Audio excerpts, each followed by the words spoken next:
మనం ఉంటున్న ఈ భూమి అన్నది నిరంతరం తన చుట్టూ తాను తిరుగుతూ సూర్యుని చుట్టూ తిరగడం వల్ల మనకు పగలు రాత్రి ఋతువులు వర్షాలు ఇవన్నీ ఏర్పడుతున్నాయి. అదే ఒకవేళ మన భూమి తిరగడం ఆగిపోతే అప్పుడు విధ్వంసం ఎలా ఉంటుంది? అసలు ఎప్పటికైనా మన భూమి తిరగడం ఆగిపోతుందా? ఇంకా భూమి వేగంగా తన చుట్టూ తాను తిరుగుతున్నా సరే మనకెందుకు భూమి తిరుగుతున్న ఫీలింగ్ కలగదు? ఈరోజు ఈ వీడియోలో ఈ విషయాల గురించి మాట్లాడుకుందాం. ఇంకా ఈ వీడియోకి ఒక లైక్ కొట్టండి. ఇంకా ఈ వీడియో ఎలా ఉన్నదన్నది పూర్తిగా చూసి కామెంట్ బాక్స్లో మెన్షన్ చేయండి. ఫ్రెండ్స్, మరున్న ఇలాంటి ఇంట్రెస్టింగ్ అండ్ ఇన్ఫర్మేటివ్ వీడియోస్ కోసం మన తెలుగు గ్యాలక్సీ ఛానల్ని సబ్స్క్రైబ్ చేసుకుని పక్కనున్న బెల్ ఐకన్ని ఆల్లో పెట్టుకోండి. పక్కనున్న బెల్ ఐకన్ని ఆల్లో పెట్టుకోవడం వల్ల మీరు ఇలాంటి ఇంట్రెస్టింగ్ అండ్ ఇన్ఫర్మేటివ్ వీడియోస్ని మిస్ అవ్వకుండా ఉంటారు. Please subscribe our channel friends. భూమి పడమర వైపు నుంచి తూర్పు వైపుకు తన చుట్టూ తాను తిరుగుతుంది. భూమి మీద ఉన్న ప్రతి ఒక్కటి కూడా భూమితో పాటు తిరుగుతున్నాయి. ఈవెన్ మనం కూడా. ఈ ప్రాసెస్ అన్నది ఇప్పటి నుంచి స్టార్ట్ అవ్వలేదు. మన భూమి పుట్టినప్పటి నుంచి అంటే 450 కోట్ల సంవత్సరాల నుండి అలా తిరుగుతూనే ఉంది. మన భూమి తిరిగే స్పీడ్ అన్నది భూమధ్య రేఖ వద్ద 1670 km/h ఉంటుంది. సపోజ్ మనం ఒక రంగుల రాట్నం ఎక్కి ఒక 5 minutes తిరిగితేనే మనకు కళ్ళు తిరిగినట్లు అనిపిస్తాయి. అలాంటిది భూమి ఇంత స్పీడ్గా తిరుగుతున్నా మనకి అలాంటి ఫీలింగ్ ఉండదు. ఎందుకంటే ఈ భూమితో పాటు సముద్రాలు, నదులు, గాలి, వాతావరణం ఇలా ఇవన్నీ భూమితో పాటు తిరగడం వల్ల, ఇంకా ఈ భూమి అనేది కాన్స్టెంట్ స్పీడ్తో తిరగడం వల్ల మనకు ఈ భూమి తిరుగుతుందన్న ఫీలింగ్ రాదు. అలా కాకుండా భూమి అనేది ఒక్కొక్క టైంలో ఒక్కొక్క స్పీడ్లో తిరగడం, లేదా కొంతసేపు తిరగడం కొంతసేపు ఆగడం, ఇలా అయితే మనకు తిరుగుతున్న ఫీలింగ్ అనేది కలుగుతుంది. అంటే స్పీడ్లో చేంజ్ ఉంటే ఇలా జరుగుతుంది. ఎగ్జాంపుల్గా మనం ఒక బస్సులో వెళ్తున్నాం. ఆ బస్సు అనేది 100 km/h స్పీడ్తో వెళ్తుంది. మనం ఆ బస్సులో ఉన్నాం కాబట్టి మనకు కదులుతున్న ఫీలింగ్ ఉండదు. ఒకవేళ అదే బస్ సడన్గా బ్రేక్ వేస్తే ఒక్కసారిగా మనందరం ఫోర్స్గా ముందుకు పడిపోతాం. ఇలా ఎందుకు జరుగుతుందంటే స్పీడ్లో చేంజ్ రావడం వల్ల. అలాగే మన భూమి కూడా ఒక కాన్స్టెంట్ స్పీడ్తో తిరగడం వల్ల మనకు మన భూమి తిరిగే ఫీలింగ్ అన్నది ఉండదు. మన భూమి ఒకటే కాదు, ఈ సోలార్ సిస్టంలో ప్రతి ఒక్క ప్లానెట్ కూడా తన చుట్టూ తాను తిరుగుతాయి. అవన్నీ ఎన్నో వందల కోట్ల సంవత్సరాల నుంచి తిరుగుతూనే ఉన్నాయి. అయితే ఇవన్నీ ఇన్ని వందల సంవత్సరాల క్రితం నుంచి తిరుగుతున్నాయి కదా, మరి అవి ఆగకుండా ఎలా తిరుగుతున్నాయని డౌట్ రావచ్చు. దానికి రీజన్, మన భూమి మీద ఏదైనా ఒక వస్తువు తిరుగుతున్నప్పుడు దాని చుట్టూ ఉన్న గాలి వల్ల ఫ్రిక్షన్ క్రియేట్ అయ్యి అది ఆగిపోతుంది. బట్ స్పేస్లో మాత్రం ఎలాంటి గాలి ఉండదు. ఇంకా అక్కడ జీరో గ్రావిటీ. దానివల్ల ఎక్కడ ఎలాంటి ఫ్రిక్షన్ ఉండదు. సో దానివల్ల ఈ ప్లానెట్స్ అన్ని వందల కోట్ల సంవత్సరాల నుంచి తిరుగుతున్నాయి. వీటిలో స్పీడ్ అనేది ఎప్పుడూ చేంజ్ అవ్వదు. కానీ మన భూమికి మాత్రం స్పీడ్ని తగ్గించేది ఒకటి ఉంది, అదే మూన్. మూన్కి ఉండే గ్రావిటేషనల్ ఫోర్స్ అన్నది మన భూమి మీద ప్రభావం చూపుతుంది. దీనివల్ల మన భూమికి క్రమక్రమంగా తన స్పీడ్లో చేంజ్ అనేది వస్తుంది. అయితే ఈ స్పీడ్ తగ్గడం వల్ల ఒక రోజుకు ఉండే టైం అన్నది పెరుగుతుంది. ప్రజెంట్ మనకు రోజుకి 24 గంటలు ఉన్నాయి కదా, అలా 140 కోట్ల సంవత్సరాల క్రితం మన భూమి మీద రోజుకు 18 గంటలు మాత్రమే ఉన్నాయంట. కానీ మూన్ ఫిడేల్ ఎఫెక్ట్ వల్ల భూమి తిరిగే వేగం తగ్గడం వల్ల ఒక రోజుకు ఉండే టైం అన్నది ప్రతి 100 సంవత్సరాలకు 1.8 milliseconds పెరుగుతుంది.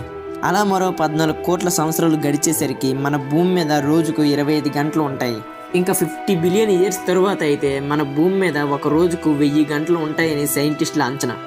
అయితే ఈ విధంగా భూమి తిరిగే స్పీడ్ తగ్గడం, ఒక రోజు టైం పెరగడం వల్ల ప్రజెంట్ మన మీద ఎలాంటి ఇంపాక్ట్ ఉండదు. కానీ ఈ భూమి తిరగడం అన్నది ఒక్కసారిగా అంటే సడన్గా ఆగిపోతే ఏం జరుగుతుందో అన్నది ఇప్పుడు చూద్దాం. ఫ్రెండ్స్, ఈ వీడియోని ఇంతవరకు చూస్తున్నారంటే ఈ వీడియో మీకు ఎంతో ఇంట్రెస్టింగ్గా ఉందని అనిపిస్తుంది. ఇంకా ఈ వీడియోకి ఎవరైనా లైక్ చేయకపోతే వెంటనే వీడియోకి లైక్ చేసి మమ్మల్ని సపోర్ట్ చేయండి ఫ్రెండ్స్. మీరు సపోర్ట్ చేస్తేనే మాకు మరిన్ని వీడియోస్ చేయడానికి మోటివేటివ్గా అనిపిస్తుంది. ఇంకా మన ఛానల్ సబ్స్క్రైబ్ చేసుకోకపోతే మన తెలుగు గ్యాలక్సీ ఛానల్ని సబ్స్క్రైబ్ చేసుకోండి. సబ్స్క్రైబ్ చేసుకోవడమే కాదు, పక్కనున్న బెల్ ఐకాన్ని ఆల్లో పెట్టుకొని ప్రతి వీడియోని మిస్ అవ్వకుండా చూడండి. మీరు ప్రతి వీడియోని చూసి మమ్మల్ని సపోర్ట్ చేస్తే మరెన్నో మంచి వీడియోస్ చేయడానికి మాకు మోటివేటివ్గా అనిపిస్తుంది. ప్లీజ్ మన ఛానల్ సబ్స్క్రైబ్ చేసుకుని ప్రతి వీడియోని చూడండి ఫ్రెండ్స్. ఇంకా ఈ వీడియో ఎలా ఉన్నదండి కామెంట్ బాక్స్లో మెన్షన్ చేయండి ఫ్రెండ్స్. తప్పకుండా ఈ వీడియో గురించి కామెంట్ చేయండి ఫ్రెండ్స్. మనం ముందు చెప్పుకున్నట్లు బస్సు అన్నది స్పీడ్గా వెళ్తూ సడన్గా బ్రేక్ పడితే అందులో ఉన్న ప్యాసింజర్స్ అందరూ ఒక్కసారిగా ముందుకు పడిపోతారు. దీన్నే ఇనర్షియా ఆఫ్ మోషన్ అంటారు, అంటే జడత్వం. అలాగే భూమి కూడా సడన్గా ఆగిపోతే ఇనర్షియా కారణంగా భూమి చుట్టూ ఉండే గాలి, వాతావరణం తిరుగుతూ ఉంటుంది. ఇంకా వాటితో పాటు మనం, ఇంకా జంతువులు, చెట్లు, పక్షులు అన్నీ గంటకు 1670 కిలోమీటర్ల వేగంతో తూర్పు వైపు విసిరివేయబడతాయి. దాదాపు ప్రతి వస్తువు గాలిలోకి లేచిపోతుంది. బిల్డింగ్స్ నాశనం అయిపోతాయి. భూమి మీద 1670 కిలోమీటర్ల స్పీడ్తో గాలులు వేస్తాయి. దానివల్ల సముద్రంలో సునామీలకు దారితీస్తుంది. ఇంకా ఈ భూమి ఆగడం వల్ల వచ్చే ఇంపాక్ట్ అనేది ఒక్కొక్క చోట ఒక్కోలా ఉంటుంది. ఈ ఇంపాక్ట్ అనేది భూమధ్య రేఖ వద్ద ఉండే వాళ్ళకు ఎక్కువగా ఉంటుంది. అదే ధృవాల వైపు వెళ్ళే కొద్దీ భూమి తిరిగే వేగం అంత ఎక్కువ ఉండదు కాబట్టి అక్కడ ఇంపాక్ట్ అనేది కూడా తక్కువ ఉంటుంది. ఇంకా మన భూమి పూర్తిగా గుండ్రంగా ఉండదు. దానికి కారణం భూమి తన చుట్టూ తాను తిరగడం వల్ల సెంట్రిఫ్యూగల్ ఫోర్స్ అన్నది ఏర్పడుతుంది. దీనివల్ల సెంటర్లో భూమధ్య రేఖలో కొంచెం ఉబ్బినట్టు ఉంటుంది. ఇలా ఎందుకు ఉంటుందంటే సముద్రాల్లో ఉన్న నీరంతా భూమధ్య రేఖ వద్ద ఎత్తుగా ఫామ్ అవుతాయి. ఈ లోతు ఎంత ఉంటుందంటే ధృవాల దగ్గర ఉండే సముద్ర మట్టం కన్నా భూమధ్య రేఖ వద్ద ఉండే సముద్ర మట్టం వద్ద 21 కిలోమీటర్లు ఎక్కువ ఉంటుంది. ఒకవేళ భూమి తిరగడం ఆగిపోతే సెంట్రిఫ్యూగల్ ఫోర్స్ ఉండదు కాబట్టి భూమధ్య రేఖ వద్ద ఉండే నీరు అంత గ్రావిటేషనల్ ఫోర్స్ ఎక్కువగా ఉండే ధృవాల వైపుకు వెళ్ళిపోతుంది. ఈ ప్రాసెస్లో పెద్ద పెద్ద సునామీలు వస్తాయి. భూమధ్య రేఖ వద్ద ఉండే సముద్రం అంతా పోయి పూర్తిగా గుండ్రంగా భూమి మారుతుంది. ఇంకా మొత్తం భూమి ఒక ఖండంగా ఏర్పడుతుంది. ఇంకా 2 ధృవాల వద్ద 2 మహాసముద్రాలు ఏర్పడతాయి. ఒకవేళ ఇంత జరిగిన తర్వాత కూడా ఎవరైనా బ్రతికి ఉంటే ఆ తరువాత వాళ్ళ లైఫ్ ఎలా ఉంటుందన్నది చూద్దాం. మన భూమి తన చుట్టూ తాను తిరగడం వల్ల మనకు పగలు రాత్రి ఏర్పడుతుంది. ఒకవేళ భూమి తన చుట్టూ తాను తిరగపోయినా సూర్యుడి చుట్టూ తిరుగుతుంది. దానివల్ల 6 మంత్స్ ఒకవైపు పగలు మరొక వైపు రాత్రి ఉంటుంది. మరొక 6 మంత్స్ తర్వాత ఇది మారుతుంది. అయితే ఒకే వైపు 6 మంత్స్ సూర్యకాంతి ఉండడం వల్ల అక్కడ టెంపరేచర్ అన్నది మ్యాక్సిమం 100 డిగ్రీ సెల్సియస్ వరకు చేరుకుంటుంది. అంటే ఇక్కడ వాటర్ అన్నది వేపర్ అయిపోతుంది. అలాంటిది అక్కడ మనలాంటి మనుషులం బ్రతకడం కష్టం. ఇంకా మరోవైపు రాత్రి వల్ల గడ్డి కట్టే అంటే చల్లదనం ఉంటుంది. దాంతోపాటు కాలానికి అనుగుణంగా వాతావరణంలో మార్పులు అన్నవి కూడా వస్తాయి. నెక్స్ట్ మన భూమి మధ్య భాగంలో ఉండే కోర్ భాగంలో టెంపరేచర్ అన్నది సూర్యుడి పైన ఉండే టెంపరేచర్ కన్నా ఎక్కువగా ఉంటుంది. అంటే ఇక్కడ 2 కోర్స్ ఉంటాయి.